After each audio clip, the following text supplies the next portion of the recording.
recording now. We can. All right, so to get us started, it is Monday, August the 7th, 2023 at 2:39 p.m. and we're at Allen AME Church in Baltimore, Maryland in the Poppleton neighborhood. And so before we get started with the questions, could you both just state your name and then how you spell your... One quick, I'm sorry, can you move your glasses like this just a little bit? I'm getting a lot of glare, so. Okay, that's good. Is that comfortable? Yes, sir. Okay, cool. Very good. Thank you. That's good. All right, so if you could just state your names and the year you were born, if you're comfortable with that, and how to spell your names. All right. My name is Odell Jones, Odelljones. I was born on September 23rd, 1948, here in Baltimore, Maryland. Oh, my name is Gay Jones, Gayjones. I was born October 7th, 1945. Thanks, and Mr. Jones, you and my mom share the same birthday. Small world. Oh, how nice. All right. Well, we're going to go ahead and get started. I'm Nicole King, professor at UMBC with Bill Shoebridge, also a professor at UMBC, and we're doing this oral history interview as part of the Baltimore Traces Community and Transitions Project. And the idea is to capture the stories, the cultural traditions of Baltimore City for future generations. So thank you to start for taking the time to work with us today. And I wanted to just begin with a question for both of you to talk about some of your earliest memories in Baltimore. I actually grew up in the 1700 block of North Monroe Street here in Baltimore, and that's about 4 blocks south, actually, of Mondawmin Shopping Center. And in that neighborhood was a complete middle-class neighborhood. I grew up with my father, my mother, 3 siblings, 2 brothers and 1 sister, meaning that there were 4 of us in the household. My dad didn't have a lot of education, but he was a hard worker. My dad had a 3rd grade education, but he was a construction worker and an adamant hard worker. My mom, she was housekeeper, and it was her job to take care of 4 young people, 4 kids, and that's what we did. She did. The neighborhood itself, as I said, was a basic neighborhood, just like any other neighborhood in America. We played games, we played softball, we high jump and jumping rope and baseball, football, basketball. And our neighborhood, everyone in the neighborhood were full families. When I say full families, mother, father, sisters and brothers, hard workers, little or no poverty in the area. If it was, I never knew it. As a child growing up, I went to elementary school 124, which is up near Drew Hill Park, and we'd walk to school every day, which was approximately a half a mile from my household. And the neighbors would all walk, the kids would walk to school together, walk home together. There was something interesting about our neighborhood. There was one white couple in the neighborhood, and they lived on Fulton Avenue. That was our only interaction with the opposite race, just one. And we had little or no difference in us. We played, we joked, and as we got older, we began to realize that there was a difference. There was a racial difference, and that didn't come about until I was in the 7th grade. It was when I first realized that there was a difference in color. And for now, that gave us an idea of what to expect. We're talking 1958. I was about 10 years old in 58. It was when I began to see that there was a basic difference between black and white. Did it make a difference? In the neighborhood, it did not. But outside the neighborhood, it did make a difference. And that lived with me. Even up until this day, I've begun to see that difference. As to whether or not it made me a better person, I'm not sure. I'm not going to say that it did or it didn't. But it made me aware of the differences between blacks and whites. But I'll let Gay talk to more about. I'll get back to moving out of the neighborhood into the other elements of my life, which consisted of my church, my education, my children, their children, and their children's children. But for now, I'll let my wife give you an idea of where she grew up and how she grew up and how we became husband and wife. We've been married as of this point 56 years, and I'm very proud of that. Wouldn't trade it for all the tea in China. Okay. I was born in North Carolina, and I grew up in North Carolina. I went to school in North Carolina. In 1964, our schools were, well, we were told that we could go to any school of our choice. And since I was going to an all-black school, our school was limited in certain classes that we could take. And I wanted more out of education, so I went to, the next school was the white school. So then it was only 2 of us that went to the white school. It wasn't as bad as people thought it was going to be. You know, every now and then you would have somebody to say something to you, but that didn't happen very often. I enjoyed going to PE with them, and they had a lot of questions for me, asking me about me as a person. They wanted to know, you know, how our household ran, and they tell me how theirs would run, and certain things they weren't allowed to do that I could do that they couldn't do. And they would ask, how did you get to do that? And, you know, I would explain things to them.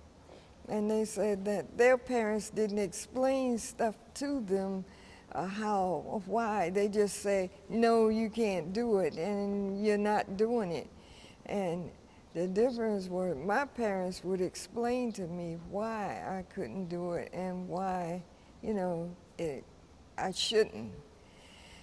And then, well, I guess I'm ahead of my story. In 1962, I wanted to join the NAACP, so I went home and I asked my mother, could I join the NAACP? And she said, sure, if you want. So she gave me money to join the NAACP, and we did a lot. We picketed stores. We did sit-downs in the drugstores where we weren't supposed to eat. They wouldn't serve us, and they would say things like, no niggers allowed in the store to sit down to eat. You could come in there to buy stuff, and if you ordered a sandwich, you would have to take it out. You could take it out and eat it sitting in your car or something, but you couldn't sit down and eat.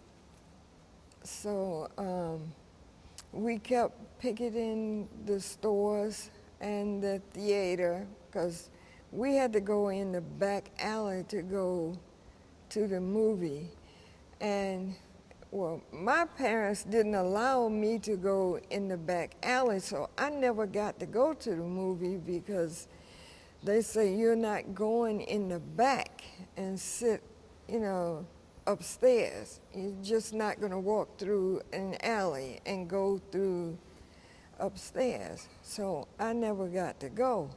So when they said we were going to picket the theater, I was all for that. I said, oh boy, we get to go inside. Because I had never been to a movie. Now here I am, I'm about 14, and I had never been in a movie theater. And so when they said, but they wouldn't let us go in. And the police came and hauled us straight off to jail. We all went to jail. They took us to jail because they said, you can't come in. You're not allowed to come in. And we kept picketing, and they came and locked us up. And they put us all in the cars. They made like 3 trips to take us all. And then we stayed in jail for about maybe 3 hours. The boys were downstairs and the girls was upstairs, and the jails were made where we could talk to the boys through the vents, and they could talk to us. They would holler and say, are y'all all right up there? And then we would say, how about y'all? And they would say, yeah, we're okay. And then they came and got us. They bailed us out, and they said we were concerned that this would be on our record. We was like, oh Lord, we went to jail. We're gonna have a record. And then they told us this would not be on your record. This all would clear up. So after that, that's when the next year we could go to a different school. And then Martin Luther King came in 1963. He came, and I was an usher. I wanted to be, he said, who will be our leader, which was named Golden Frings. He's been in the news a lot, so there should be information on him. So he told us that we had to switch over from the NAACP to the SCLC. He said, you have to be, because we have ministers involved, so we have to be Southern Christian Leadership Conference. So we all switched over to the SCLC, and then we started having meetings at different churches. Each community church would take a turn in having meetings at the church. I was raised as a Baptist, and our Baptist church had meetings, and then we had a AME church in the next community, and they had meetings. And we had so many kids that went to church. Now you don't see that, but in our day, you would have 40 and 50 kids in church. And both churches, all the churches that, we were involved in. So we had quite a few people involved in the communities and doing things. And then when voting time came, we had to go with the people to vote, because people had to read the Constitution to be able to vote. All blacks, well, at that time they were called colored. All colored folks had to read the Constitution. If you couldn't read the Constitution, you could not vote. So we had to be there for their support, those that could read.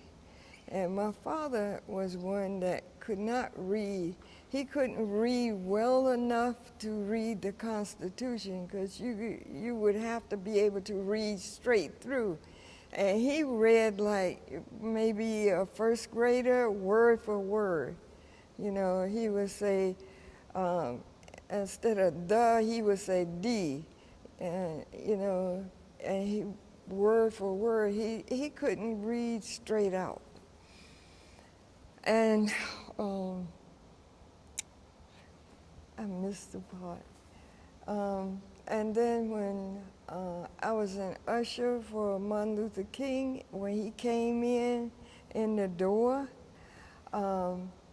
we all wanted to meet him. So we was like, can we talk to him? Can we meet him? And they were like, well, you can get to speak to him. You're going to get to shake his hand. So we all shook his hand. And my high school friend that was standing beside me, and I turned around to tell her something. I said, here he comes. And she was on the floor. She had to passed out. She got so excited, she passed out. I was like, you missed it. And we got to shake his hand, and he asked us all how we were doing and stuff, and how we were handling the situations. And then that was it, you know. We didn't get to talk to him because they whisked him out of town because they had a detour set up, and then the real thing, the real deal. So he came in with a detour and you know, a real thing. You know, he came one way and they did a detour thing. I guess they do that for the president too, don't they? So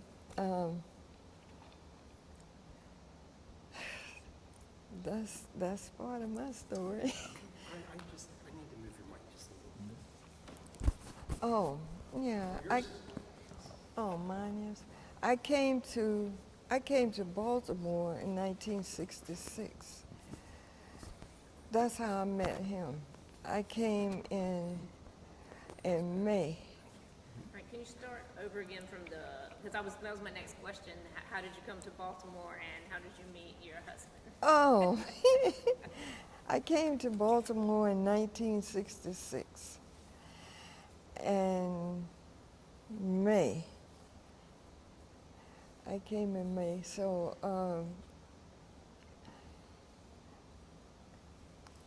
I missed the part because I was adopted. So that's how I was raised in North Carolina. My real parents lived here. My mother and father lived here, and there were 4 boys. So I have 4 brothers that I didn't know that I had until I was 17. That's when I found out that I had brothers. But I didn't want to believe it. But I got really upset over that. I didn't want to lose the parents that I was raised by. So they came down, my mother and father came down to visit. And they wanted me to come to Baltimore with them. And I did not want to come. So they kept asking me to come. So my father kept writing me letters and begging me to come. And he kept apologizing. And my parents told me that I should go. They say, you can go. You know, there's enough love to go around. You know, you can love them too, and us too. So and you still have both parents. You consider yourself fortunate to have two sets of parents. Well, I thought about that, and I was like, that makes sense, I guess. So they came and got me.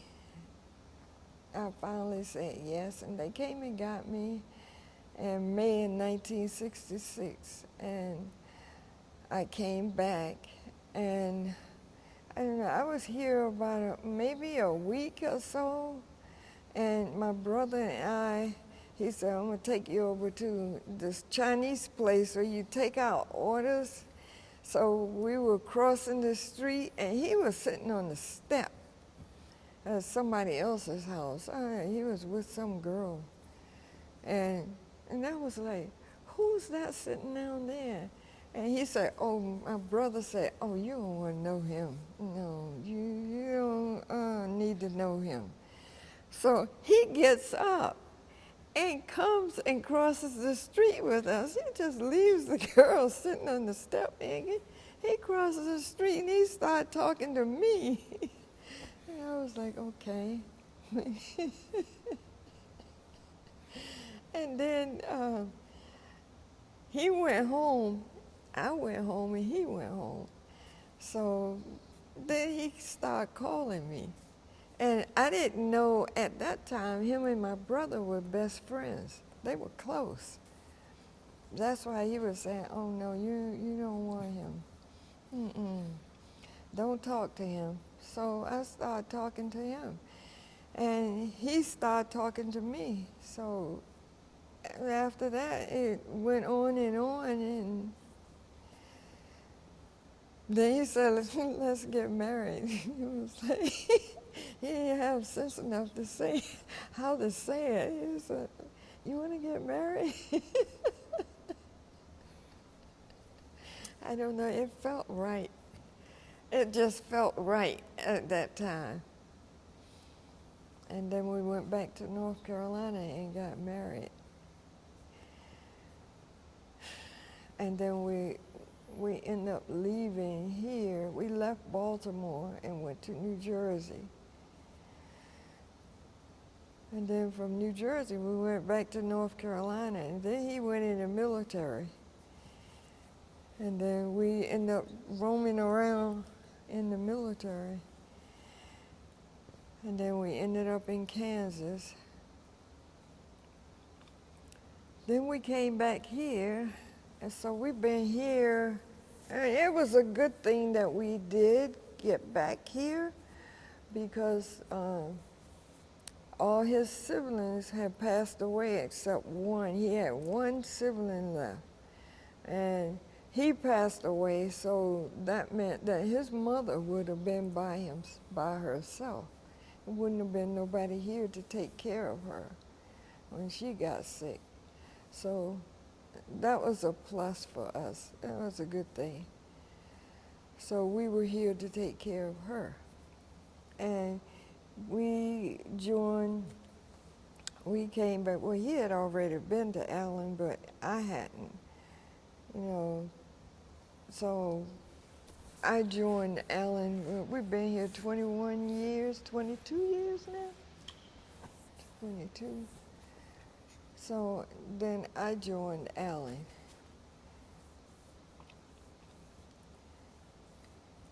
It was more people. It was a lot of people here when I joined. Mr. Jones, could you tell us a little bit about how your family came to Baltimore and about this meeting from your perspective, meeting your wife? Maybe what was going through your mind on that day? I'll never forget that. But as we were saying, as I said earlier, Baltimore to me, it meant a lot. I grew up here, and I had very little problems with segregation at first. Was a problem. I was one of 10 blacks that went to Garrison Junior High School at the time. That was in 1960. I was in the 7th grade in 1960 to Garrison Junior High School, and there were only 10 blacks there at the time. And if you know where Garrison Junior High School is, it sits in the middle of the Jewish neighborhood in Baltimore. and I was one of 10. And we literally walk from Garrison Green High School to Monroe Street, not bothered. We'd catch the bus sometime, we'd catch the train. At that time they had Streetcar. streetcars. We'd take the streetcar home down North Avenue, walk over to Monroe Street. And the town was, how do we describe it? You stayed here, you had everything that you needed in your neighborhood. You had grocery stores, you had everything that was needed in your neighborhood. And if you, the segregation to segregate, that's what they did. They segregated us here. They were there, we were here, we were happy. We were literally happy. There was nothing that we didn't desire. We had it all. And anyway, and then from there, I'll get to the death of Martin Luther King as another part. But up to that time, The church. at that time, I was going to AME since I was 10. Since I was about 10 years old. My mother would bring me here, and my auntie, they both were, my mother and my auntie, they both were from South Carolina. And my mom came here at a very young age. She was 18 prior to me being born. She was 18 years old when my mother and my father came to Baltimore. And they lived over East Baltimore. They lived over on Preston Street. I'll never forget that. She would tell me that story, that my mom and dad both lived on Preston Street in East Baltimore. And they would travel on the bus to come to this church where for my aunt, my dad's sister, she was older than my father, so she had been here prior. So this is the only church that they knew. And my aunt would bring me, I hadn't even been born yet. She would take my mother to church here. My mom was 18 and she would come here and then go back to East Baltimore. And then after my birth in 1948, and my mother at that time, she was 18, 18. Dad was 19.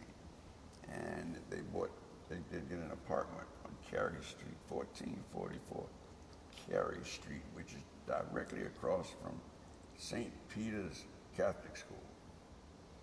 That's where I was an infant, and they would still bring me in. And I would, though I didn't even get old enough to play with little kids until I moved on Monroe Street in 1952.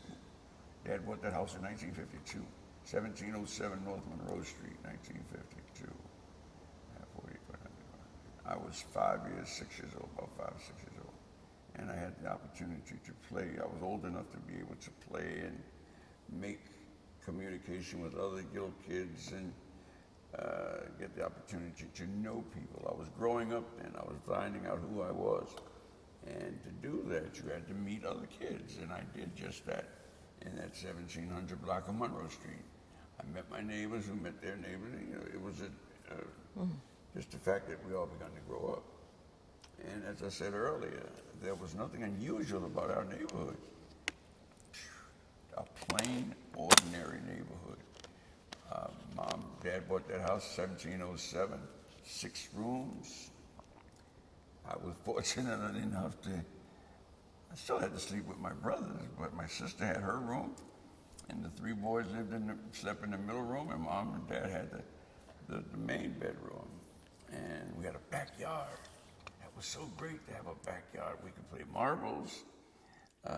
We could do other little things because before we lived on Cary Street, there was no backyard. And that was a big thing to live in a house with a backyard. And there was an apple tree, and we'd chop up the apple tree and take apples and eat apples. And this was done by all of the little kids in the neighborhood. There was nothing, I cannot think of anything unusual about the neighborhood. When I say that, I mean in the sense of negativity. We had our bicycles and we'd ride our bicycles. We knew where the limits of Baltimore were.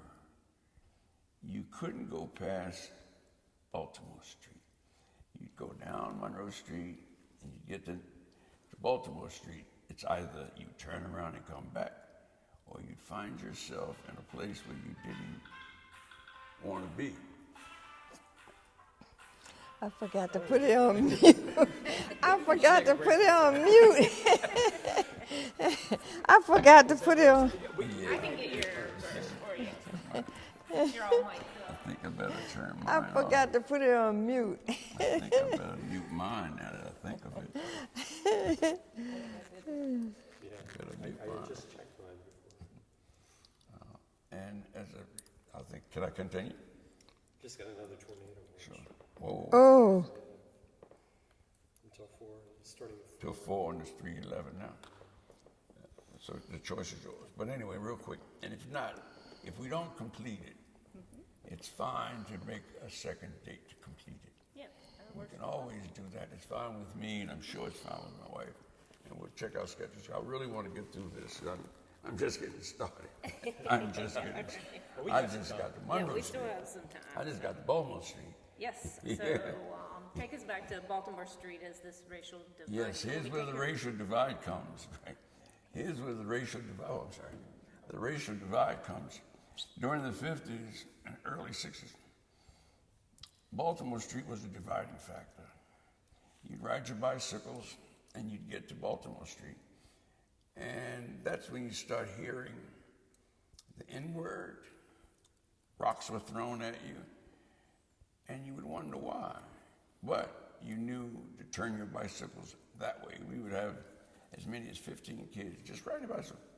You'd get to Monroe Street, Monroe and Baltimore Street, and you'd hear that, and you'd find, you'd turn around and go back. And as you're growing, so all of a sudden, wait a second, now it's about time to stop this running. By the time we got 13, 14, and this was 13, 1960. 1960, I was 13. And we got to Baltimore Street and everybody just got off the bicycle. No, we weren't going to take it anymore. We actually had a fist fight. It's an actual fist fight. And we had a fist fight, and they called us N-words, and we didn't know what to call them because we didn't have a word. We didn't have a word for them. But we had a big fist fight, and we won. Beat them up pretty bad. We got back on our bicycles, and we came back home, and we sat and we talked about it. As a matter of fact, her brother and I, we still talk about it to this day. And we wondered why we had to get into that fight. But that was the opening to us going to Carroll Park, because we'd heard of Carroll Park, but we couldn't go down there, so we never went.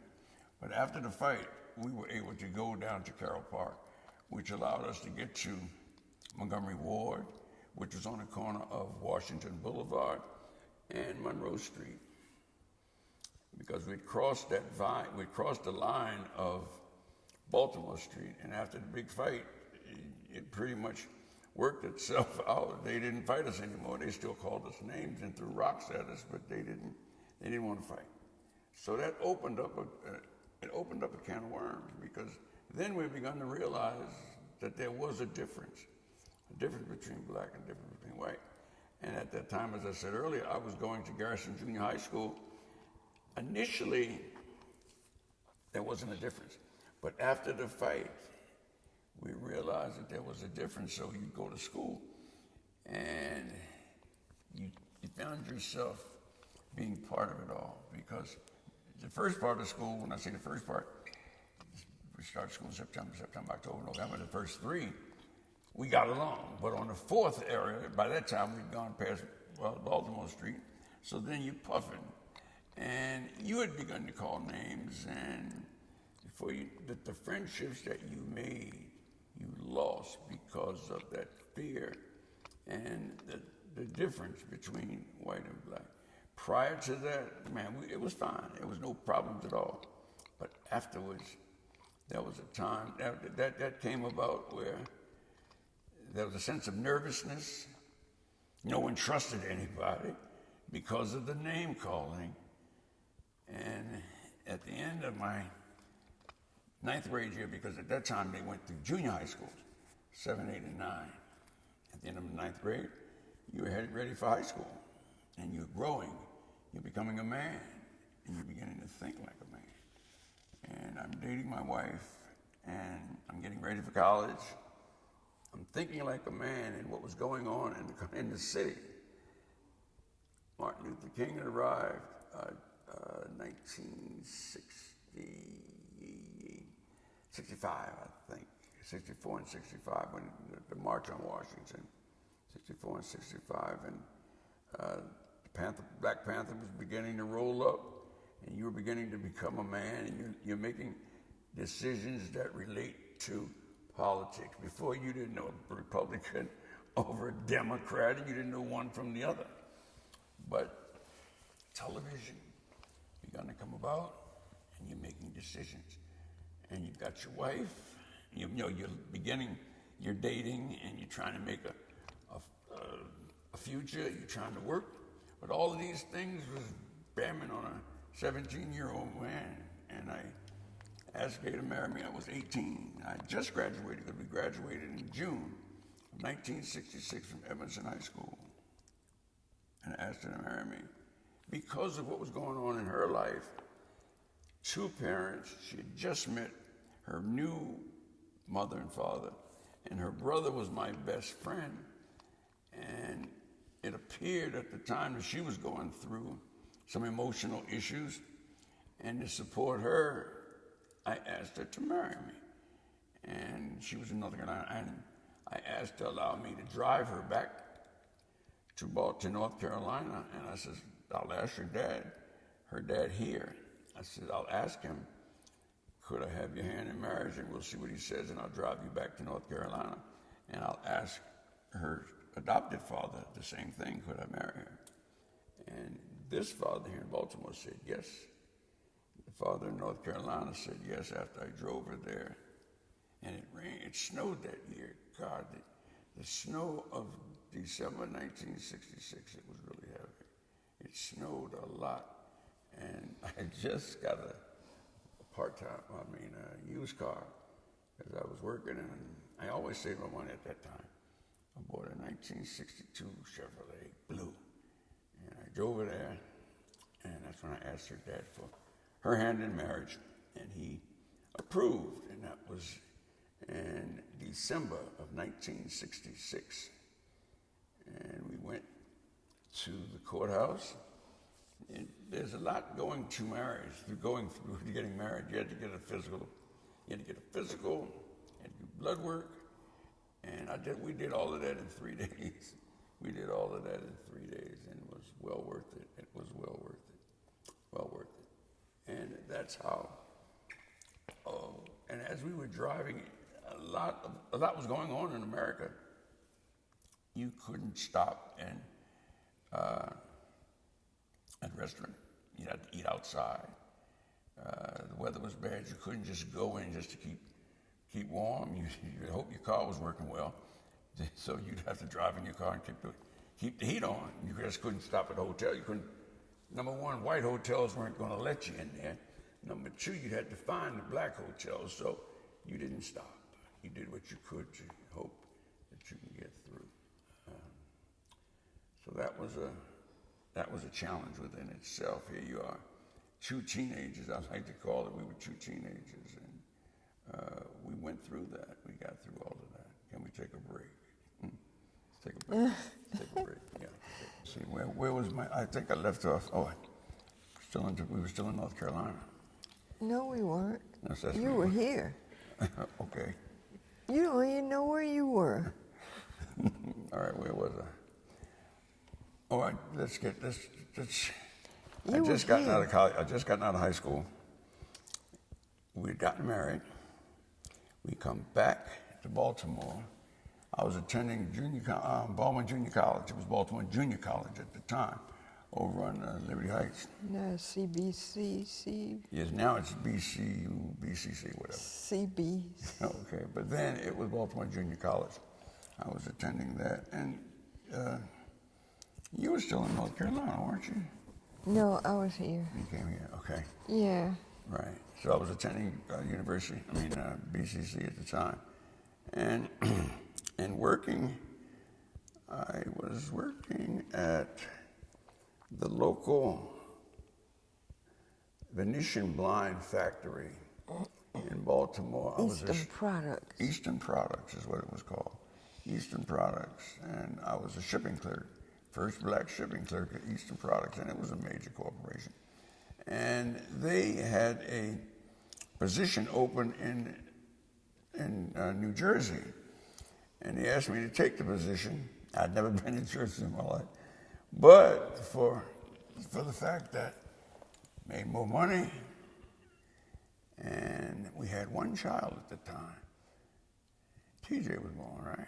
Yes, TJ was born, and I took the job, and I went to Jersey City, New Jersey, took the job, and I transferred my education from Baltimore Junior College to Jersey City State University, and that was the beginning of a lot of things, a lot of good things. While here, I've got to try to interact. The Black Panther Party, I was a part of that for a short period of time while I was here in Baltimore. But I couldn't give up all of my time because I was married with a child, so I couldn't spend but so much time with the Black Panther Party. I was a part of them, but not enough to become anything because I was more concerned about my family. So I knew a lot about it and didn't pay a whole lot of attention to it until I got to New Jersey. Found out myself in Jersey City, and I became very interested in, because my children was growing up then. Am I right? Yeah. Yeah, we had two then. By then, Bo was born. And we found ourselves involved in the education system at PS24. PS24. And you wanted to be a part of your children's life because you're bringing up your children, and they needed parents to participate, and we did. We were always involved in our children's lives, and we became highly involved in PS24 Parent Teachers Council. Before you know it, my wife was involved in the PTA, and so was I. And she became president of the PTA. And I supported her as well as I could. And Jersey City was an experience within itself, not taking away from Baltimore, because I would come back and forth home and always came to church right here, Allen AME Church. Every Sunday, every opportunity that I had when I'd come home, and my parents were there, so I'd come home quite a lot. I came home quite a lot. And my life in Baltimore had begun to lean more to an adult growing up, trying to make his way in the world. And as I said earlier, Baltimore still, my growing up area was still less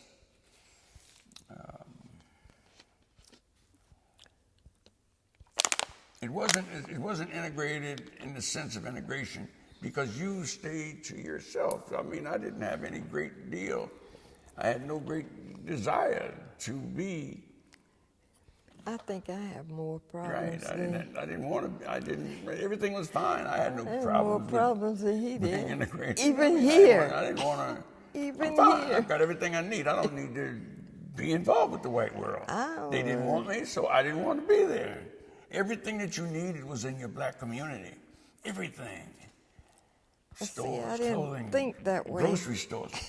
So I had no need to be there. Even as a child, my mother would take me to the market downtown. I'd sit in the car. You had no desire.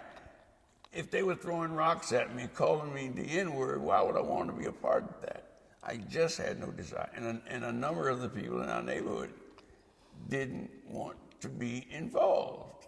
And let's not use the term involved. Yeah, involved. That's the right word, because they're all talking integration. I was determined to fight back. You didn't. You didn't need it. You had what you wanted. You had everything that you needed. So why let them be in it? I don't need you. I'm sorry. I got to be real. I don't need you if I've got everything that I need. We have banks. we had, whatever they had, we had. And then when integration came with the schools, we had the greatest teachers in the world. That 124, my second grade teacher, I'll never forget her name, Miss Shepard. She liked me, she loved me, and she was everything that a teacher should be. You thought. I thought, right. She was everything that a teacher should be. So why move me from here to there? And that lady don't know me.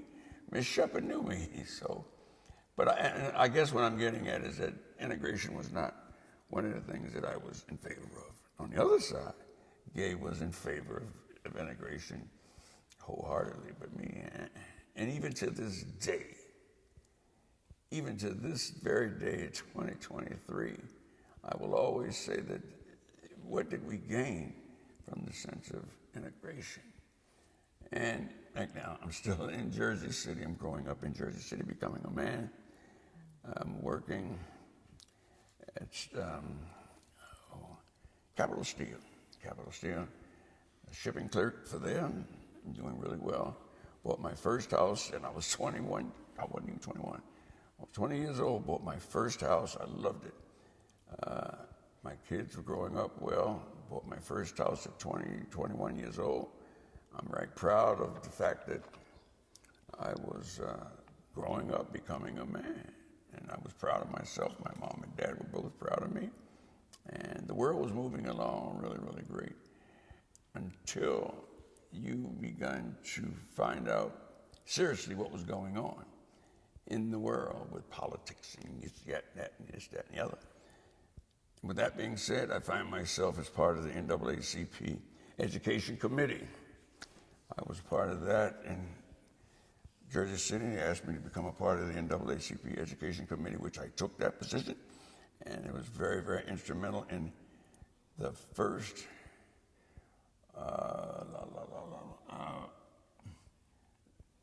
vocational school in Jersey City, the first. I was very instrumental in getting that across to the mayor and the governor. No, they didn't have one. And they didn't have one at the time, and I was very instrumental in getting them to get started on the first vocational school in Jersey City, New Jersey. I even think they didn't name the whole school after me, but they named the hall after me anyway. I got a hall, my name is Jones Hall, or the Odell's Hall, or something to that effect. But anyway, still trying to make an impact in my community. So I'll stop and let my wife talk some more. My throat's still after. So we're still in Jersey City. You want my water? Yeah, that'll work. I'm still in Jersey City. Still young, 21, 22 years old. Hey, but when you gonna leave Jersey City? I haven't gotten there yet. So we're still in Jersey City. Then we got to go from Jersey City to North Carolina. Got to move. We built the house in North Carolina, and then from North Carolina, okay, you move on you go from Jersey City, and I'll take it from there. All right. Yeah, Ms. Jones, it seems like you had a different perspective than your husband. If you could talk a little bit about that as you tell us the story, the amazing story of y'all's history. When I first got here, I started looking for jobs, and I got a job at this cafeteria. I think it was on Charles Street, and I was trying to work in the cafeteria, and the lady there, the manager there, I had worked there for 1 week. So I was mopping the floor one day, and she said, "You know what?" This is a white lady. She said, "This is not your thing." She said, "You should not be here." So I was like, "Well, where should I be?" And she said, "You know what? You need to go enroll in class at Union Memorial Hospital. You fit more in that field than you will in a restaurant." She said, "You don't belong here." She said, "Make sure on Monday you go to Union Memorial and get started there, because they got a class coming up." So I went straight that Monday. I went to Union Memorial, and I filled out the application to join the class for nurses attendant, is what they called it at that time. And I took the class, and the supervisor wanted me to go further. She said, "You need to join the RN class." And I was like, "I can't afford that. That's, I got to pay for that. I can't do that," because they were paying me to go to the nurses attendant class, because that was only 6 weeks long. And I got trained for that, but she said, "Well, you're good enough. You exceed this. This is not enough for you." But I didn't go. I didn't go because I couldn't afford to go. So I worked at Union Memorial for a while, and that's when we went to New Jersey after I left Union Memorial. But at Union Memorial, my experiences were different because they put me on a floor with all white nurses. And I was like, everybody else, they wouldn't talk to me.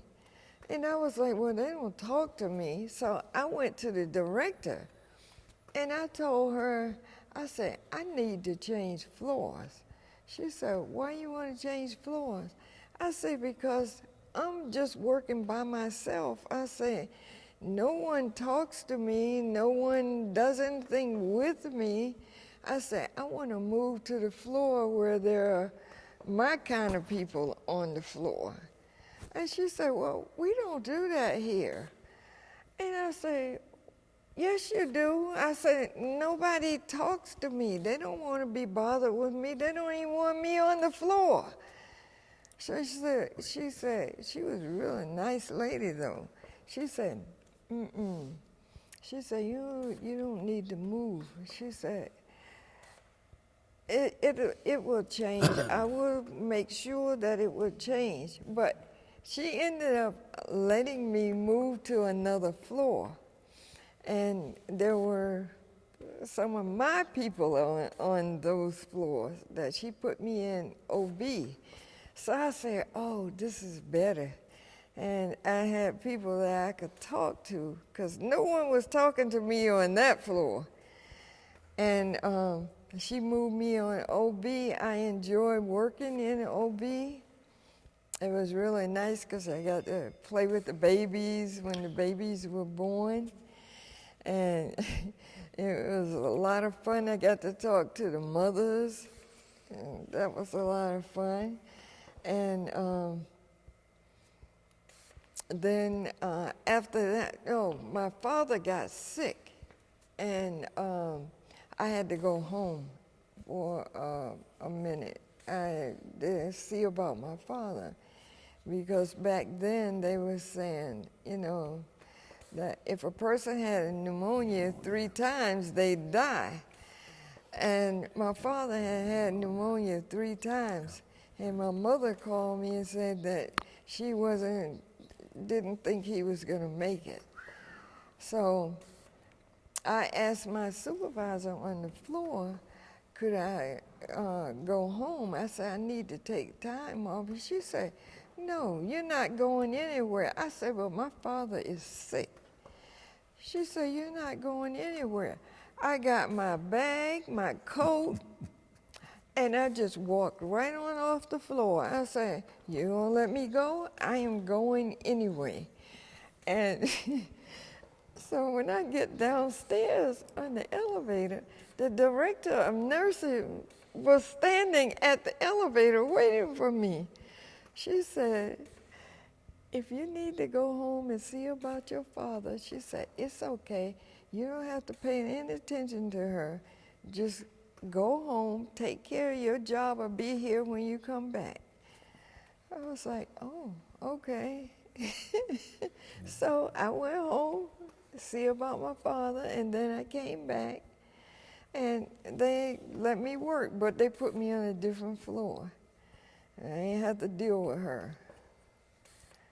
Or tell me no, I couldn't go. No, that's the wrong answer. racism in Baltimore was, it was hidden. It was obvious but hidden. It's the old cliche, it's the old cliche of not me, I'm not prejudiced. And it was so wide open when she was right during the riots of 68, when Martin Luther King died, 68, right, 68. I was working at this place downtown, and I can't remember. And she was pregnant with my daughter, my second daughter. And what was going on in town, everything was closed, and she needed milk. And I drove my car to Ritchie Highway to buy some milk and get some milk for the baby. And we were told at the time, using the N-word 1,000 times, that if you don't get out of here, we're going to kill you. And that was, we were actually threatened. I was actually threatened because I left her at home. And that type of racism and that type of prejudice was so obvious in Baltimore City, so very obvious. You never did get that milk. I never did get the milk. I sure didn't. I never did get the milk because of the fact of the heavy sense of racism in Baltimore. And if you lived here in Baltimore in the early days, people got along. People got along. And am I looking at this from a different perspective? Maybe. But as a young man, I always thought that we got along with everybody. We did. Because you only dealt with black folks. Exactly. We dealt with our own, and it's back to the old cliche of, I'm fine, leave me alone. I don't want to hang out with you. I'm fine, I've got what I need. But you insist on me hanging out with you, and then if I hang out with you, you're going to try to do harm to me or my family. And I was always anti-integration. And even to this day, I'm anti-integration. We had our own, everything that we needed was there. From education, everything was there. Even higher education, everything was there. But then they get upset. I don't want to put this into a political But y'all thing. went to Edmondson. Edmondson, right. Edmondson at the time was predominantly white. It was predominantly white in 1963. It was white. It was predominantly white. They didn't bother you? By that time, you stayed to yourself, and as long as you stayed to yourself, there was no problems. There was another individual, right, that went to this church, that went to Emerson. Bernard, I mean, he's older than me. If you stayed to yourself, there was no problem, so therefore, they would always seem to try to start problems. Even now, I mean, I want to stay back there. You did everything for yourself, within yourself, for yourself, without the help of outsiders. And they were considered outsiders. You're going to tell me that I need this? Wait a second. How can you tell me that I need something without me even realizing that I need it? Where is it that you can tell me that I need something, no matter what it is, no matter how small it is? You're going to tell me that I need it, and then you're going to insist that I need it. There's something wrong with that picture. And that attitude was taken here in Baltimore in the 50s. And when, I'm trying to think of, when Malcolm came here in Baltimore on Pennsylvania Avenue, there was, Malcolm came to Baltimore in the mid-60s, had to be in the mid-60s because he was killed in 65. So it had to be in 63, and then I was just getting ready to go to high school. And those are some of the things that were brought about.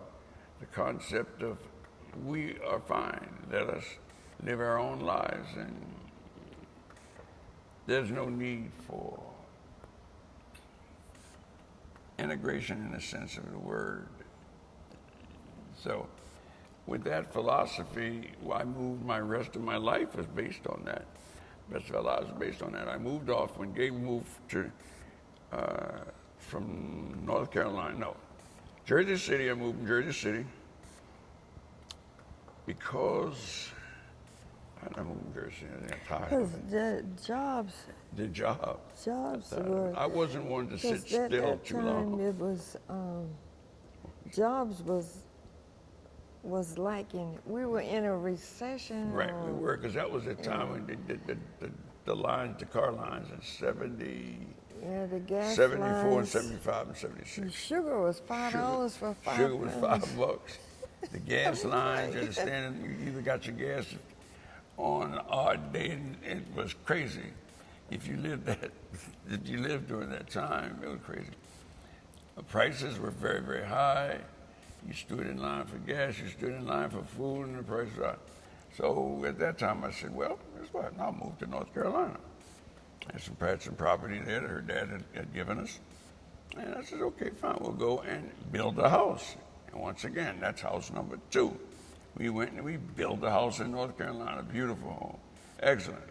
Loved it, beautiful. We moved the family to North Carolina. That was in 1976. 1976. What they call that? 1776 and 1976. America was founded in 1776, and we were founded in 1976. So I went and built my house in North Carolina. And I built a house in North Carolina. Your dad had given me some property, and we built a house from scratch. Beautiful home. And we stayed there. We loved it. The children went to school there for a moment. And that's from there I moved on. Gay had gotten a job there, and she was working. I could always get a job, Yeah. but it was harder for him. Yeah, because it was crazy. You know, nursing, you can get a job anywhere. No matter, you know, he just couldn't get a job because he wasn't in the same field that he in now. I got into the field of working with kids in Jersey City, I guess, and North Carolina, because I worked at North Carolina. North Carolina, and I worked with young people there. But they weren't permanent They were jobs. permanent, exactly. And we stayed there for 5, 6, 7 years. Did that, and then I went in the Army. I wanted to go in the Army. I went in the Army. I was 32 years old in the Army. And Jimmy Carter went in the Army when Jimmy Carter was president. At the same token, my mindset had not changed. The concept of integration versus segregation had not changed. It had not changed. And you included the mindset of the people in North Carolina, the people in Jersey City, and the people in Baltimore. You saw the same thing occurring all the way through America. Now here I am in North Carolina, and I'm about to go into the military. And by the grace of God, I went into the military, and the military gave me a different perspective, because there you had to live with everyone. And 'cause I went directly to Europe. I stayed in the States, not very long. And they shipped me off to Europe, and I had great skills. I could type, I could write, I could do a lot of things. Had not got to be mayor yet, hadn't gotten to Topeka yet. That's another story. But anyway, in the military, stayed there 5 years. Loved it. Because you begun to see people work together without regards of race. And that's what I saw in the military. We each needed each other. And how simple that whole concept could have been perfect for the United States. But it wasn't. And in the military, it worked. It worked well. Everybody worked together. There was like the biggest team in the world, the biggest, most beautiful team in the world was the military, because we all needed each other and we all worked together as a team. Stayed in the military, okay, we're fine. Stayed in the military until 1980. You know, if there's a problem, I will find it. I don't care where we go. You're probably fine. But Gay, continue. Go on, Gay. Keep now. We're Even in Germany. We're in Europe now. We're having fun in Europe. I had this supervisor, you know, because I got a job at the gym. They had me working at the gym. So there was this guy, everybody at the gym would be calling him by his name. I forgot his name.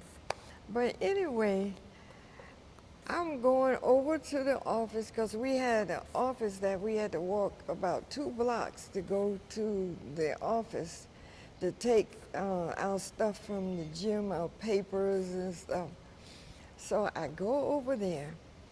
So this man that was the director, he was a white guy. So I'm like everybody else. I calls him by his name. He said, "Oh no, you don't call me by my name. You call me Mr." And I said, "Well, if I'm gonna call you Mr., you're gonna call me Mrs. Jones." So after that, me and him had a good relationship. He would be singing me and Mrs. Jones all the time. So one day I went back over to the office and he was gone. And everybody in the office stood up and they started clapping. And I was like, why y'all clapping? And they was like, "You sure told him." They say, "He nasty to us." You say, "But you got him." It was like, good. I was like, oh, wow. You know, if there's something wrong, I'm going to find it. Yeah, buddy. And I'm not going to take it laying down. I'm going to stand up. Believe me, I've been like that all through my work life. If something is wrong, I am going to say something. If I don't like it, you're going to know it. Because I'm going to tell you and I'm going to explain it to you why and why I don't like it. So that's just me. And I'm going to pause for a moment. Do either of y'all want some more water? Pastor White called for Got more water there. Yeah, I'll use that. You want some water, gang? I guess some water. Let me see what There you go. Fiji water. There you go. Yeah.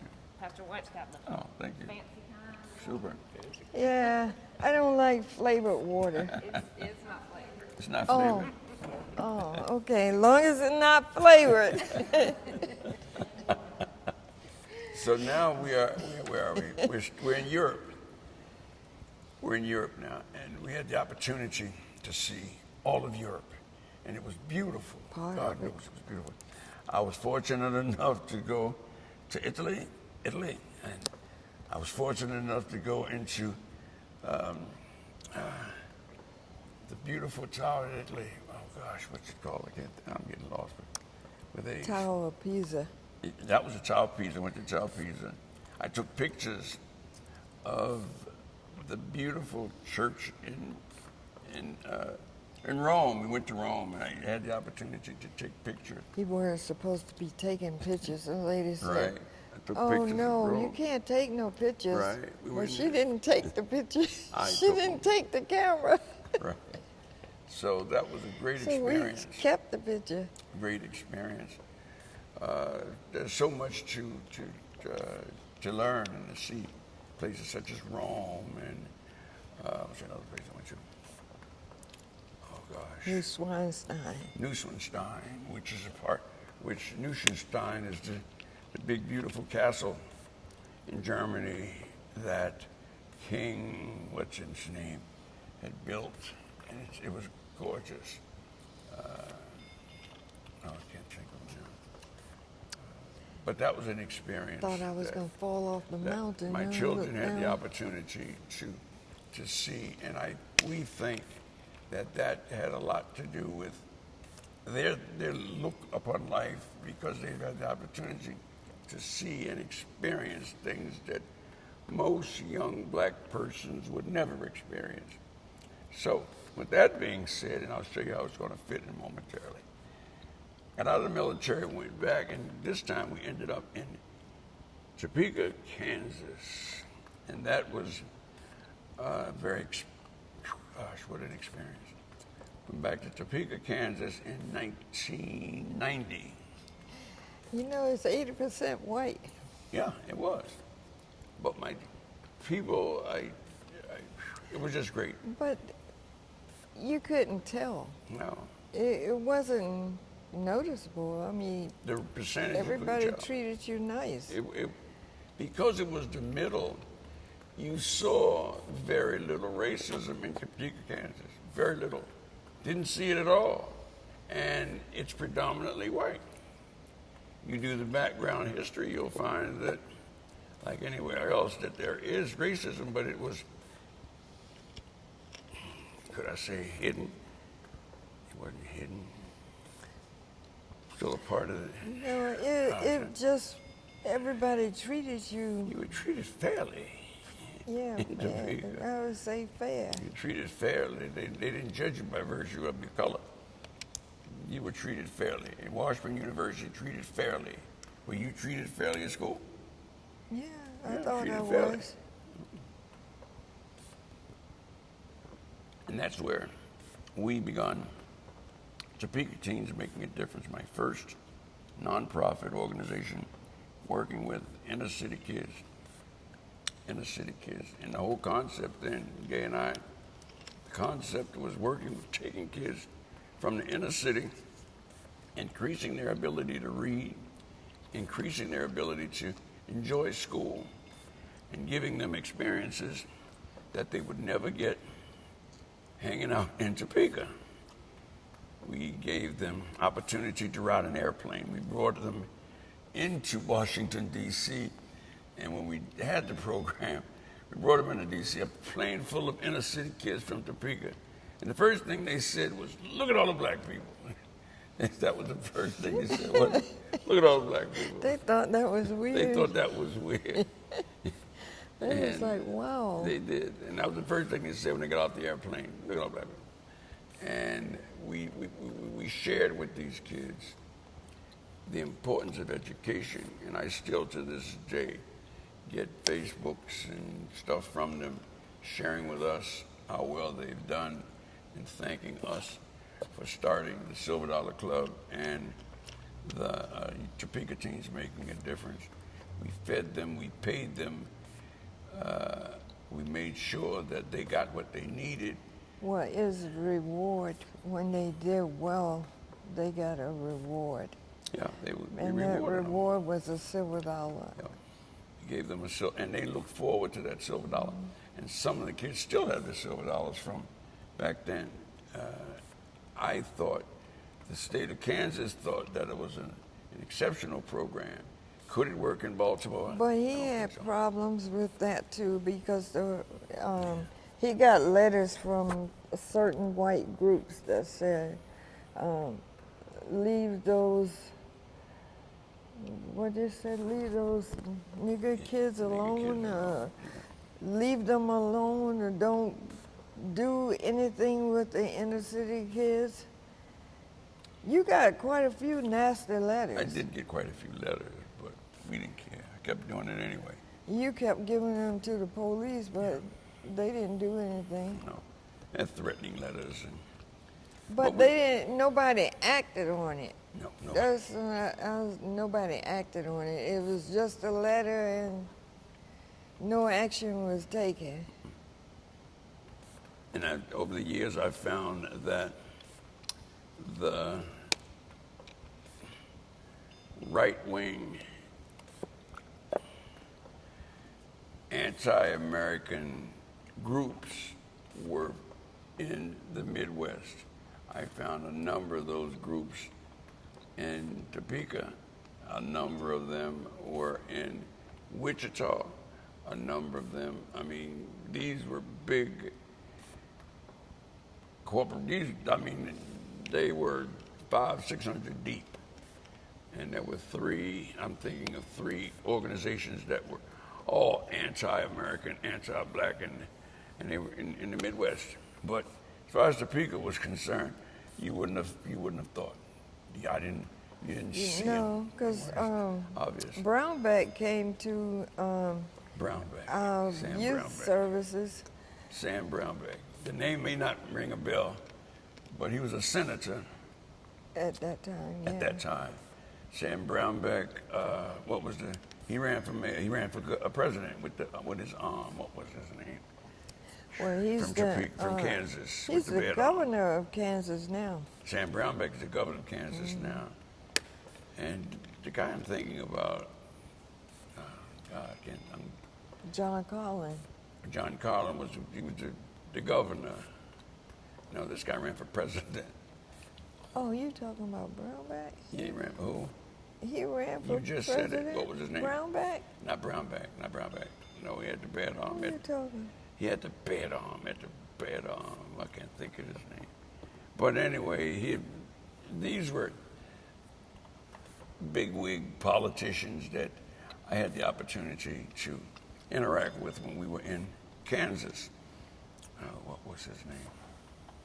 And they were instrumental in helping us get a lot of things accomplished in the state of Kansas. Well, they helped us to get money and stuff. For money as well. You know. Everything wasn't about money. It was about getting your word out, watching what you were doing, and making sure that it was within the realms of goodness, for lack of a better word. And we were there for a number of years until my dad got sick. That's what brought me back to Baltimore in 2000. My dad passed away, and he was so very close to me. And we'd gone the circle. And my dad got sick, and the only one there to help with my dad was my mom, and they both were getting older, and it was time to come home. And that is pretty much the story And of... we still got children and grandchildren in Topeka. Yes, as a matter of fact, we have So grandchildren they and were children. born there, so that to them that's Topeka. home. And I can speak highly of Topeka, Kansas. I really can. It's been instrumental in my life, my wife's life, and in the life of my children. If there's ever a place in America that shows little or no racism, it's Topeka, Kansas.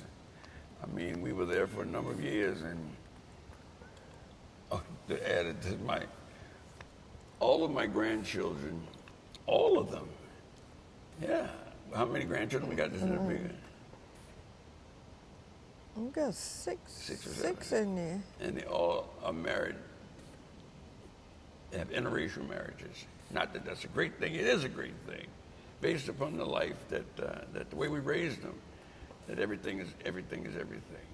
Without having to be on that side, let's just work together as a team, and We got all mixed grandchildren. I'll mix all of them, and I love every last one of them because of the way Great-grandchildren. great-grandchildren as well. Great-grandchildren as well. Could it have happened in Baltimore? I don't think so. I really don't think so, because of that there's something about Baltimore that still has to be changed. And even now, you watch the news, it still splits. That side, that's their side, this our side, and black and white, and that's not the way it should be. We should be able to, this is my side, I can work on it, you leave me alone, I respect your side. With the greatest respect in the world, you respect my side, and guess what, we're all live But I just think we fine. got more, it's more diverse now than it Yeah. was, Yeah. you know, in the 50s and 60s and before that. It's more diverse because you got more people, you know, you got Mexicans, Yep. you got Chinese. But then that just makes it Japanese. even worse. Instead of two sides, now you got dot, dot, dot, dot, dot, dot, dot, dot. You know, now you got this one, man, and that one up there with that one. He's got a name for that one, he's got a name for that one. Why can't we all just get along? But we'll work on that. That's Can it not never the way it happen? works. You know, it's so ironic. In Baltimore, I don't see a change for Baltimore. I see Baltimore going, I don't see anything positive. I just don't. For the immediate future, wrong answer. When I say wrong answer, there's too many issues that have to be dealt with first before we can talk about pulling together as a team. Now, we've got the youth crime issue, we've got the gun issue, we've got east side, west side issue. There are just too many issues, and before you can pull it all together, you got to deal with one issue at a time. Fix that one, then we move on to the next one. And at the top and at the bottom of it all, it should always start with education. You educate the mind, you educate the future. If I change the way I think now, that will roll over into what I think tomorrow. I don't know what the problem is with education, because when I went to school, you had to sit still. You had to learn certain things. You had to read. You had to do arithmetic, what we called it when we were in school. You had to do those things. You weren't allowed to jump up and run around in the classroom. You know, if the teacher said sit down, you had to sit down. You know, I mean, I don't know where all of this is coming from. So much violence. A child, and there's a child attacks a teacher that thought of that. I could never think of that. No. Well, we better not have attacked the teacher, because when we went home, our parents would have attack you. That wasn't going to happen. You know, you had to respect your elders. And to take a book away from a child, allow the child to read. The world is all about reading.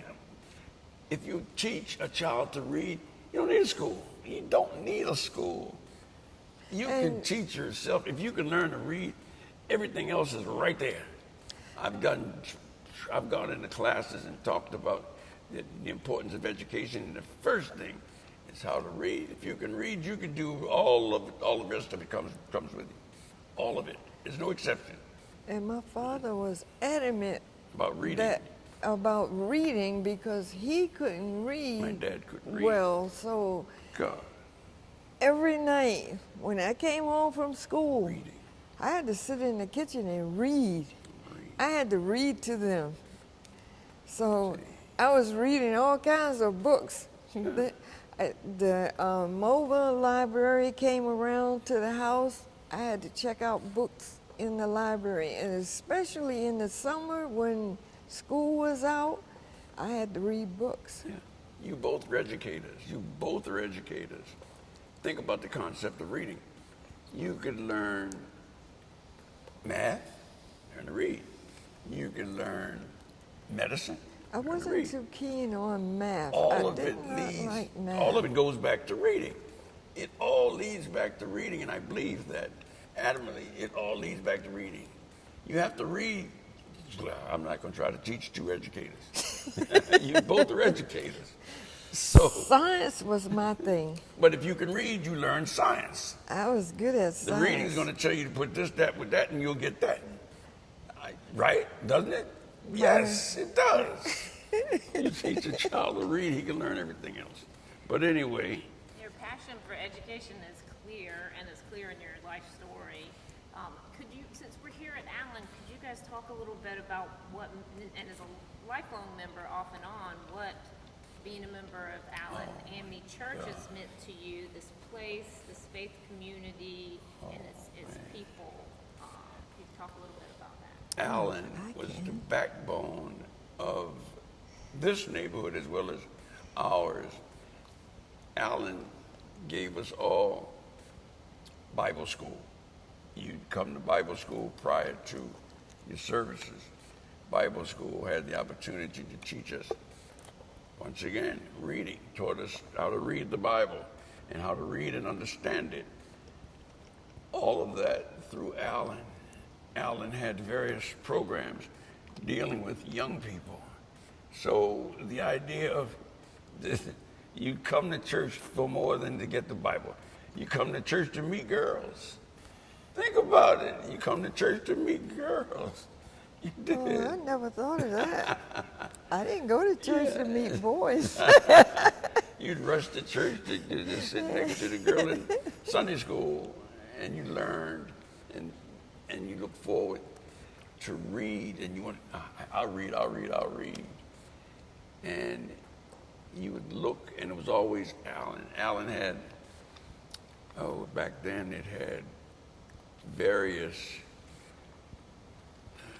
teachers. You had a Sunday school teacher, and at that time they had a minister, youth minister. It was a youth minister, and he would share with us, and that was the urge. You had an urge to come to Allen, an urge to come to church based on what was going on that week or that month or that year.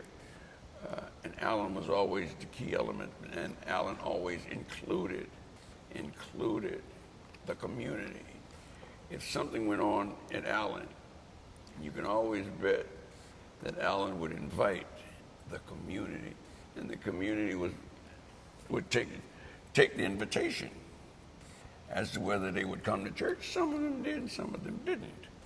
But the fact of the matter was that Allen offered an open hand. And even today, you come inside and you see the boxes downstairs. Those boxes, they're for the community. They're for the community. The community was first. I'm going to say it, maybe the pastor might go against it, but the community is first. Allen's the second portion that helps the community first. If Allen was closed, it couldn't help the community. So in essence, if you didn't have a community, you'd have no one to help. So Allen's always been here as a child. I remember the little old ladies would sell codfish cakes outside, and you'd save your little dime and 10 cents to get a piece of cake. And you did that because Allen was always there. That's right. As People part used to of cook. the community, right? Okay. Yeah. And- Yeah, it was, when I first came here, everybody was so friendly. What do you want to be in? What do you want to participate in? Would you like to participate in this? Somebody was trying to get me to be an usher. I was like, no, I don't know if that's for me or not. And then I say, this lady that I knew at home, she was a missionary, and she was always helping people, and I said, I want to be like her. I said, she was always helping people. I want to be a missionary. So I joined the missionary, and I got to do various things, help in the kitchen, make sandwiches. We used to go out and downtown where the homeless people were and take sandwiches.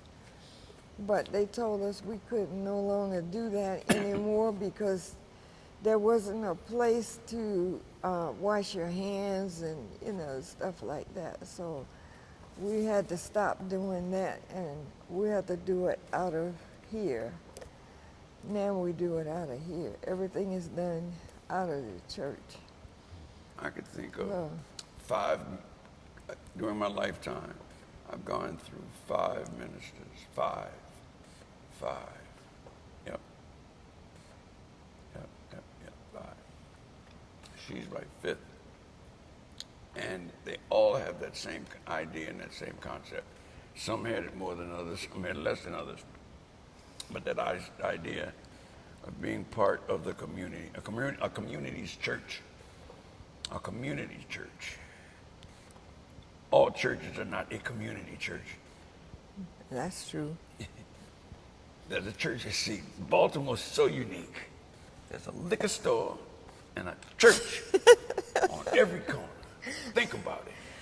When you drive, When he first it's told me the that, truth. I was like, huh? A liquor store and a church on every damn corner.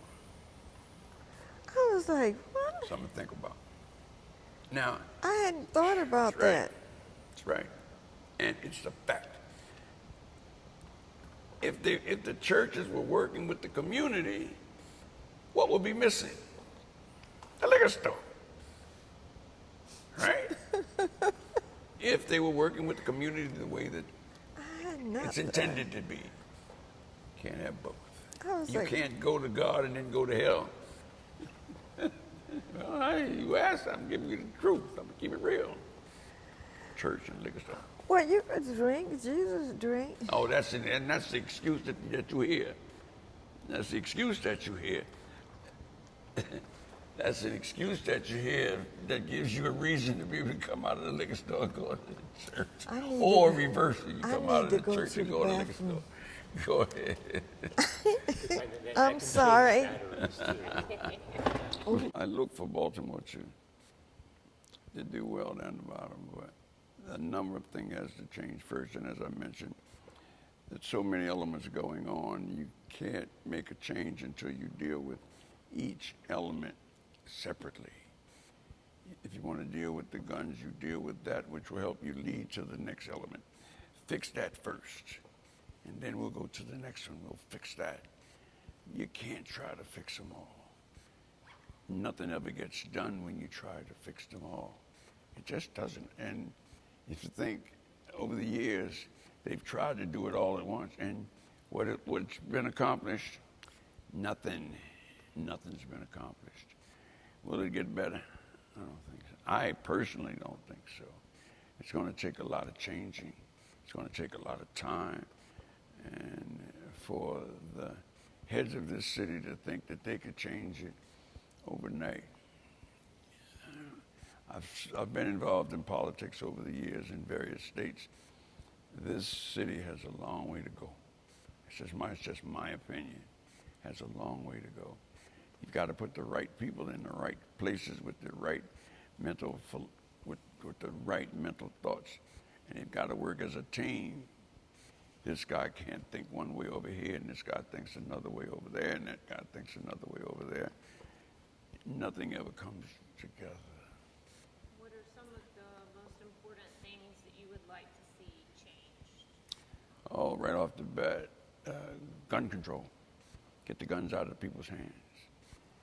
I don't even, a gun serves but one purpose. One. Not two, not three, not four. One. And that one purpose is to kill. Is to kill. It was made to kill. So if a human has it, the concept is to do what? Is to kill. So let's get rid of that first. I grew up in a time where nobody had a gun. Nobody had a gun. You'd go out and fight with your fist. Now they'll shoot. How did they get the weapons? It's always been the question, even back in, how did they get the weapons? We get rid of that first. Let's take care of the gun issue. Then we deal with the education issue. Get the gun out of their hand, we put them in the classes and let them begin to understand what education is about, how it will help them in the future. It's about the future. You can take a 13-year-old and teach him that if he does well and if he works with what he has, he could be whatever he wants or whomever he wants or whomever she wants to be. No matter what it is, you want to be a rapper, we'll take that. I'll teach you how to rap. I don't know how, but I'll find somebody that could, if that's what you want. The idea is to find something that a young person is enthusiastic about and help him get to that goal. He'll be happy. He won't have time to deal with violence or a gun. So those are the two things that got to be dealt with first, education and the gun. And you'll see a change immediately. Get rid of the gun. Things will change immediately. Not next week, immediately. Education. Education is a big circle. How can you pay a person that teaches the future less than the guy that makes bread in the bakery? Not much different. But I don't have all the answers. I don't have all the answers, but a little bit of them. So what do you think will change? What do you think needs to be done to change Baltimore City? How do you feel about Baltimore City as it is now? What do we got to do to change it? I think a lot of it starts at home. I think the parents need to focus more on their kids. I mean, anytime a parent don't know that their kid is doing bad in school and they wait until they get all the way to the 11th grade about to graduate and they found out that their child has got to be left back, I mean, you should know that from day one. If you follow your kids all the way through school, you should know, even when they get in high school, you know, you want to know, well, where's your homework? Do you have homework? Do you have to write a report or anything? Yeah, that's where I think a lot of that is lacking. Parents are either doing their own thing, or some parents may be working 2 jobs. They don't have time to focus on their kids, Don't have a child. you know.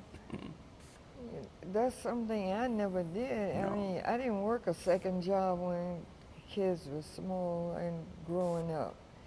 I just worked 1 job, and that was enough with having kids, because as they got older, then they started with basketball, football. I was always running here or there to drop somebody off to basketball, football, cheerleader practice, band practice. Like, where's that end? I mean, I was like, gee. It got to the point I had to write down a schedule.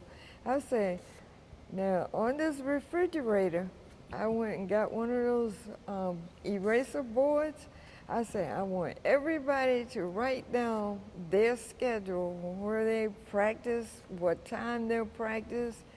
So, because we can't have dinner if everybody is, you know, going this way, that way. So I need to know what time everybody's going to be home so we all could sit down and eat together. Did we not eat Yeah, together? yeah, we do ate together. And when you eat together, you stay together, don't you? Yeah. Education is the key Yeah, element there. because I mean, dinner time is a good time to everybody to be together, because that way everybody can talk about what their plans are and what they're doing that day or what happened that day. You know, if any issues come up, you know, everybody can discuss it as a family. And we used to do a lot of that. So I think people need to get back to doing that type of thing, and maybe that'll change a lot of things. Instead of letting the kids run around and do their own thing. Because half of the parents don't know where their kids are or what they're doing. So you that's can't be a friend to a child and you're trying to raise that child. You got to be the parent first. There is no way you could be the number one friend and still try to raise that child to be a productive citizen in this society. You just can't. The moment you relinquish your sense of a parent and lead to his friend, you will be treated like his friend. And that's not what you want. You're the parent. And there's a certain group of rules and regulations that parents must adhere to. And those rules lean toward their child. So you've got to hold your place as the parent and let him hold his place as the child. The parent takes care of the child and keeps that child in his place. There's no way in the world a 14-year-old has any business being in the street at 2 o'clock in the morning. None. You know, with a gun. There's no reason for him to be out there. You can't give me one good reason whatsoever for a 14-year-old to be out in the street at 3 o'clock in the morning with a gun or without a gun. His butt should be home. So not at 2 o'clock in the morning. anything past 11 o'clock is too late. You said one thing about Allen being a community's church. Could y'all talk a little bit about how you would define that community? Community. Number one, the community. Allen's a community church, meaning that its whole goal, and we've got to be careful, is to help this community, to work with this community to make the community better. Whole goal is to work with the community to help make the community better. And to do that, whatever this church offers it should offer it to the community as well. It is offered to the It community. should be offered to the community. And The if the door of the commu- community, the door of this church should be open. Now, we understand that there are times that it can't be. But even if you've got to come up with a schedule, But if someone walked on that door and needed some help, they should be able to get it through this church, this community. the community is allowed to get stuff from the garden. If they need something, they can always come over and say, I need, Yeah. peppers or onions, from the garden. And the community people do come down, and get stuff. They'll get their dinners when we are doing dinners. They come by all the time, and we talk to them. The community, knows community, that this and church we- is a part of them. Am I right, Gay? Right, Yeah. and we have a clothing closet, and they're allowed to get clothes. I don't do as much as I used to do. I used to be here on Saturdays, but now I work on Saturdays, so I can't be here on the Saturdays. But anything they do during the week, I'm here. I'm here to help out in the community because the community people come by, and they've been noted for coming in, stopping in, asking can they get stuff. Sometimes they'll bring their bag. We kind of had to limit the amount that they take because people were taking whole bags. So you can get 4 or 5 pieces. To answer your question in regards to the community, Alan, as far as I know, has always tried to be a part of this community. And it's so unique that we're right next to the park. We've had picnics, and it's always open to the community. The community is, I'd like to be able to say, Allen is Allen AME Community Church, but you can't do that. But you want the community knows. Just say it's a community The church. community church. People have walked by, and they've always known that Allen is there for them. And we, as members of Allen AME Church, we want the people from this community to know that we are always there for them. This little side street that you see right behind us, that's part of the community. That the members of that street, I can't think of the name of it, they know that Carlton? Allen is there for them, and it's just the people in the community know the importance of Allen, and Allen knows the importance of the community. And it's even bigger now since Pastor White came. She's made it larger. We've walked around the whole area all the way down to those new apartments down there, and talk to people and let them know that they could, come down to get stuff. What we offer. And passed out pamphlets and stuff. She's made it, she was the cause of the garden, she wanted a new garden outside, so we have the garden. It's always good to have addition to, your community, so to help more. So. Can you talk a little bit about how you've seen the community surrounding Allen change over time since you've been long-term members? As we talk about community, we talk about the involvement in the community. And to answer the question, to see it change, we've only seen it change for the better.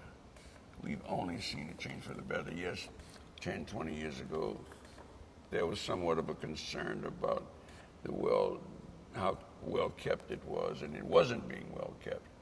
And in the last 10, 15 years, the community has been part of us, so they help keep the beauty of the church up. And we, as part of that community, meaning the members, we work together collectively with the community. So we work together, once again, as a team. It's not just that Allen is the church of the community. No, the church and the community works together, one-on-one together. It's not just Allen. It's not just the community. It's a combination of them both. Only one will not do it. One can't do without the other. And we do get volunteers from the community. They want to come be a in- part of. They come in They and want to help. come to be a part of this church because of what we can do for them and what they can do for us, and that makes it a little bit closer to them and and with their thought pattern and their closeness with God. How many people in the community would even have come to a church had it not been for a church that was concerned about them?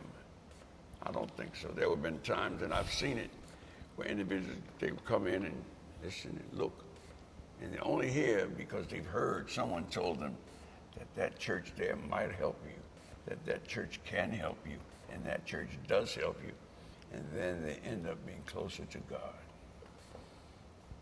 I hope that answered that question as best I could. Are there other spaces in the community surrounding Allen that you see as important spaces to? Oh, there's other spaces? Yes. The future, I don't know yes, I do. The future is always growing. Things grow, nothing stays the same. So sure, we'd love to have the blank space right next door to us. In the future, I'd love to see a blank space across the street. You could have open space to have a learning center to help the kids. You can have another learning center to help the adults. Yes, we'd like to see all of this. And the park should be updated. Have the park updated. Yes, all of this should belong to Allen. We'd like to see that down the road. And who's to say that it can't be? And who's to say that it won't be? It's just that it takes a little time. Yeah, I'd love to see it all. I hope that I'll be old, be able to see it in my lifetime. That's what I'd like to see. Can you guys talk a little bit? You've lived many places in your life story, and thank you for sharing that with us. But can you talk a little bit about what Baltimore means to you, and are there things that you think make it unique? Wow. Right off the top, you can think of crabs. What makes it unique, crab cakes and things like that. And crab cakes is the most unique Well, because you can't get those anywhere else. Can't get them anywhere. And you miss them too. Yeah, you miss them when you're not here. But this is what really Baltimore got me started, I don't know, this is where I really started educating myself, on people that helped me along the way, started here. Like the lady in the cafeteria that told me about the Union Memorial, and the supervisor at Union Memorial that was training me. She helped me out a lot. That's where I learned I could do more. I can be what I wanted to be. So that's where I got my start. To answer that question is a hard question for me because as a young person, I couldn't. There's not been a lot that Baltimore, other than Allen and maybe a crab cake, but other than Allen, not maybe Allen, but that's the only reason. Baltimore has not been, I'm not a great fan of Baltimore. I am just not. I'm sorry, I can't say a lot of good things about this city. It has potential. Yes, it does.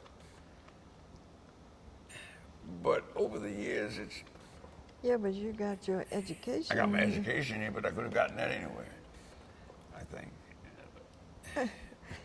But you learned here. Yeah, I See, did. My parents were here, but- Not like the kids now. You Baltimore, learned here. The city just has had the opportunity to do great things, and every time it gets that opportunity, it blows it. We've had great leaders here. The mayor, what was his name, that built downtown, can't think of his name, Schaefer, I think it was Schaefer. Yeah. It was Schaefer. And then you had Vice President, what's his And name? he built a harbor, didn't he? Yeah, he built the harbor. No, we had the vice president. He went to jail. He was the vice president with Tricky Dick, with Nixon. He ain't go to jail. Yes, he should have. Agnew. Yep, Agnew. Vice President Agnew. This city has had so many opportunities, and it has blown it every time. I don't have a whole lot to say positive about Baltimore City. And as I said earlier, it has potential. It may do it, but it's going to take a while. There's nothing. A perfect example. Road to nowhere. You had a governor here he just took just threw it away. All of that money's been thrown away. They took a whole neighborhood and thrown it away. There's always negativity about Baltimore. I'm sorry. I can't give it what it doesn't deserve. And it doesn't deserve me to. I think it's going to No. get better. Anything. I think they're putting people in the right places to make those changes. It's got to be different people. It can't be the same people. We've that's tried that so many there. times. You've had different mayors, and that answers your question. No, I don't. As long as Allen is here, that's what I love about Baltimore City is Allen AME Church, and that's it. Sorry. I wish I could give you more, but I can't. It's just not fair to tell a lie. We're winding down, hitting that 5 p.m. time, so I want to kind of conclude and ask you guys if there's anything that you want to discuss that we haven't asked you about today, that you really want to share about your life or your life histories. I've had the opportunity, my wife and I, we both have had the opportunity to travel all over this world. And we've seen so many positive things that would benefit Baltimore City. And, perfectly, we've tried to give those ideas to Baltimore, and it's been washed away. An example, I came to Baltimore in 19. 01. Oh, 2002. 2000, Born. 2001. Yeah. And the gang situation was really hot in the Midwest, and I didn't want it to happen in Baltimore. I personally called the mayor, told the mayor, I said, look, now you got to get ahead of this gang situation, and if you get ahead of it now, you won't have the problem. Oh, this is Baltimore, we're different, and we don't need that. And look at it. Crips, Bloods, Yeet Gang, Shit Gang, Yeet Gang, Yeet Gang. She had the opportunity to nip it in the bud, and she did not take it. That told me that no one gave a damn about this city. Even when you have good ideas, and I knew I'd been working with the gangs for, 10 years, 15 years from the Midwest. Got here, told her that they were coming. I was told so many ways, get the hell away from me, they're not coming. And less than 6 months, the Crips and the Bloods were right here in Baltimore City. I went to the Crips and the Bloods because they knew, because we had the first gang summit in Topeka, Kansas. Check the record. We had the first gang summit in Topeka, and we had the Crips from California, the Bloods, and all from Kansas City. Chicago, thank you. We sat and we talked, and they told me to my face, yeah, we're heading down to Baltimore. And They're going everywhere. Yep. Got down here, and the mayor at that time was Sheila Dixon. I called her on the phone, and I said, Miss Dixon, my name is Odell Jones. I'm an advocate of working with kids in anti-gangs, and I'm letting you know now that there's going to be a gang problem in Baltimore if we nip it in the bud. Yeah, we don't need that. We're fine. That's the part that, yeah, that's a fact. Had we gotten ahead of it, we had a problem. Nope, and I know we would have. They knew me. Not that it's about me. It was the fact that Mr. Jones is in Baltimore and he's telling us to back off. And they would have backed off. And that's a fact. Well, you gotta be prepared for what's coming down What's the coming pipe. down the pipe. What do Yep. you think about, with your involvement there, they have the Safe Streets program? Oh, that's a joke. Mon- That's a Mon- joke. That's a joke, the Safe Streets I don't program. see where they're Do you helping. know how much money that they fed into that program? Millions and millions of dollars, and they allowed 28 people to be shot, and they gonna, oh, that's a joke. That's a joke. And the reason it's a joke is that the Safe Streets, I guess he's the head buddy, comes from, where's the street that the mayor comes from? Comes from that area that the mayor comes from. Park Heights. Oh, Yep. Park Heights. And the Safe Streets program had told the mayor that when you get there, look out for us. And I answered this question. I know it's not a That's question. what the word is. It's fact. And I know a number of those guys. And as soon as the money came down, the Safe Streets program was fed that money. And 3 or 4 of the people have been killed. And the background is that most of them were drug dealers. Facts. see, I will only say facts. I ain't got time to tell you about for what you hear one on the thing, street. What I know personally. A couple of the Safe Street people were killed, Yeah. and it appears that Safe Street really doesn't be monitoring the street Safe as they should. You know, they should set up times where. No. You're not going. What are you going to do? Tell them how to do it. Well, yeah. Well, I Remember mean, that- sometimes, I mean, that's the way they did it in Kansas, right. in Topeka. They have a Safe Street They, program that must be dealt with from the beginning. Well, it wasn't called Safe Street, No, I wouldn't but, have thought of no craziness like that. Safe Streets. You carry a Safe Streets. but they did monitor the areas, and everybody took turns. They had it so, you know, shifts. Like somebody would do the overnight, one group would do the daytime, one group would do the evening. So somebody was always available and throughout the city. It could But work. they're just It could hanging work. in one area It could and work. That could they're make it not, work. other parts are open. Sure. So they need to recruit more people where, you know, this side of the city has got a group, this side of the city has got a group. You know, each side should have a group, and they're not doing that. You know, it's get just paid. a few people, and you can't be everywhere all of the time. So you gotta have people all over the city. And if you want to have safe streets, you know, go to each area and start recruiting people. And I'm No, quite sure you'll get people that will be willing to help. won't happen. Because I know in the Jewish area, they have security. Because I used to see them when I worked in that area. I used to see them all the time, the security with the light on, riding around. Pastor White, is there any questions that you wanted to ask before we wind things down?